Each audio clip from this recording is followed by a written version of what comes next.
case briefs, and so much more. LS Data's got what you're looking for.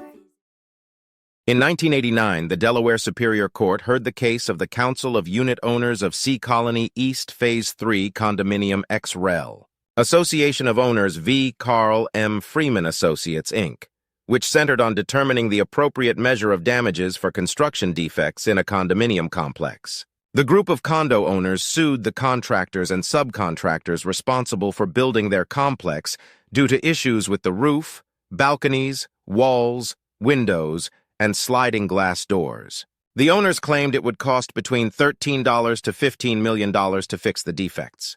The defendants argued that damages should be measured by either the diminution of value theory or the cost of repair, prorated by the useful life of the defective components.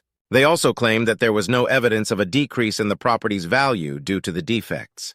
However, the plaintiffs contended that the full cost of repairs without reductions under any diminution of value or useful life theories was the appropriate measure of damages. Acknowledging the difficulty in quantifying an offset for the remaining life of defective components, the court ultimately denied the defendants' argument and instead granted the plaintiffs' request to use the cost of repair as the measure of damages. This decision was contingent upon the plaintiffs demonstrating the reasonableness of their repair or replacement estimates. Thus, the court declined to determine damages based on the diminution of value or useful life theories.